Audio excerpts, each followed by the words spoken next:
Salam dan bahagia. Perkenalkan, nama saya Heru Prastio, NIM 2018-012-065. Di sini saya akan menjelaskan mengenai penerapan sistem manajemen keselamatan dan kesehatan kerja di PT Keramika Indonesia Asosiasi Tbk.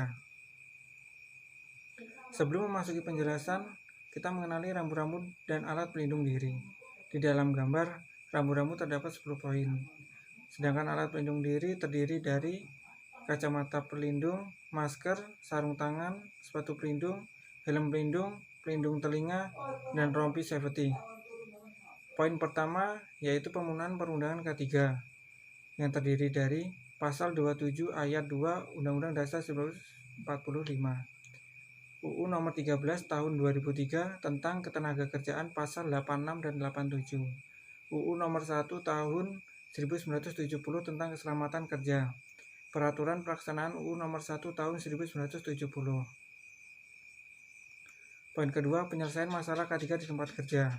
Diadakan sosialisasi secara rutin akan pentingnya keselamatan kerja. Rutin mengadakan pertemuan untuk menetapkan peraturan kebijakan terbaru tentang penggunaan APD yang benar dan pentingnya keselamatan kerja. Untuk menyelesaikan masalah yang telah terjadi. Untuk melakukan simulasi penanganan terhadap kebakaran. Untuk mengevaluasi tentang penerapan pedoman K3, memberikan teguran keras terhadap pelanggaran peraturan APD yang telah berulang kali, agar memberikan rasa jera bagi pelanggar, memberikan himbauan dan melaksanakan akan pentingnya melaporkan setiap kecelakaan kecil maupun besar yang telah terjadi. Diadakan inspeksi secara rutin. Poin ketiga, partisipasi dalam proses konsultasi dan komunikasi K3. Dalam proses konsultasi di tempat kerja, hal yang perlu dilakukan yaitu melakukan rapat formal dan informal dengan rutin untuk saling tukar-menukar informasi akan pentingnya bahaya, resiko, dan pengendalian resiko apabila tidak menerapkan K3 di tempat kerja. Mengundang atau mendatangkan ahli K3 untuk menyampaikan maupun menyelesaikan suatu masalah mengenai pengambilan keputusan akan suatu bahaya dan dampak K3 di tempat kerja. Para pekerja yang melakukan pelanggaran akan K3 akan dicatat dan disampaikan kepada spesialis K3 untuk ditindaklanjuti. Personal terkait terdiri dari diri sendiri, manajer dan penyelia, serikat pekerja dan perwakilan K3 dan anggota komite. Berkontribusi dalam memperoleh dan menyampaikan informasi mengenai isu-isu K3. Pengambilan isu K3 dapat dilakukan dengan wawancara, survei, dan pertemuan resmi. Hal ini dilakukan agar semua pihak yang ada di perusahaan terlibat dalam penyelesaian isu-isu K3 yang terjadi. Sumber informasi didapatkan dari laporan catatan P3K, laporan kecelakaan, serikat pekerja, dan spesialis K3. Membangkitkan isu K3 dengan pihak lain, yaitu dengan melakukan pertemuan dengan pihak-pihak tertentu untuk membahas dan membangkitkan isu-isu yang telah terjadi, seperti pelanggaran APD dan kecelakaan kerja. Untuk menyelesaikan isu yang belum selesai tersebut dapat diberikan waktu 7 hari untuk menyelesaikannya.